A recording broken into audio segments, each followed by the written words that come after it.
Hey guys, Kiwi here, and today I want to go over the most recent episode of Fear the Walking Dead, the Season 2 mid-season premiere.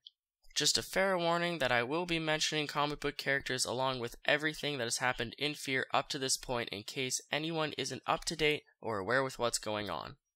Now at this point, I'm honestly feeling like either they are setting up the origins to the Whispers with Fear, or they just love trolling us with similarities and references.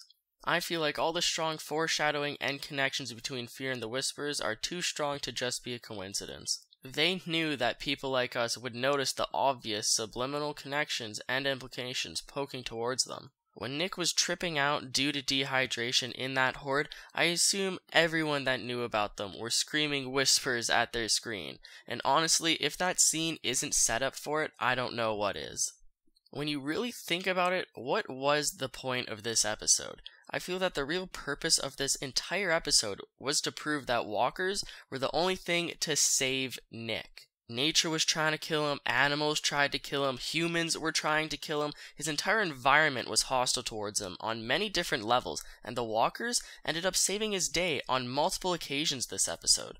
While watching this episode, I kept thinking to myself, what is the point of all this screen time? What story is it progressing? Why are they focusing so much time on this? I understand that raiders love shooting off their guns for fun, but there has to be a certain level of practicality. Almost every action these Sunglass Raiders did till they died felt completely unnatural.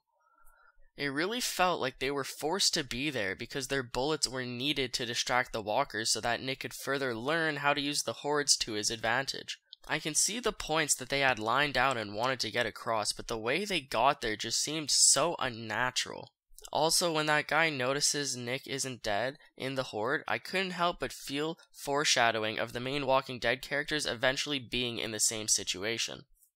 This episode is obviously continuing and growing the connection between Nick living with walkers and being more comfortable with them, thinking that they are keeping him safe or leading him to safety. Although much of Nick surviving this episode has actually been chopped down to pure luck, I could see how Nick can perceive things in a certain way and actually be influenced step by step, completely changing his outlook on the dangers and usefulness of walkers. One day, his continuing character transformation could literally help create the Whispers. And it is entirely possible for Nick to train other people his way of living around walkers. He is already figuring out and teaching himself how to use hordes to his advantage, no matter what the obstacle is. In order for this to be practical, the creators of the show will have a heck of a time finding a logical reason to transport the Fear cast to where the original Walking Dead takes place. I honestly don't see Fear ending anytime soon, so I definitely see them having many seasons to come which can expand this and possibly give them a reason or objective to travel across the border and across the entire country, but we will just have to wait and see how far they are willing to stretch this. We have already seen Nick change his views on walkers in so many instances, and at the very least I can definitely expect a lot more of this to come. Feel free to elaborate on anything I've said today, and be sure to express your opinions down below in the comments. Do you actually think this is the direction they're taking with the show? I've been torn back and forth on this theory honestly, but they keep throwing more and more proof in my face almost every time Nick is on screen. It's kind of hard to ignore it. They certainly have put a lot of time to show the importance of this, and if it doesn't result in a Whisper's origin story, what other possible outcomes could Nick entail? What other outcomes could this be possibly setting up? As always, I thank you guys so much for watching, and until next time, I will talk to you guys later. Peace.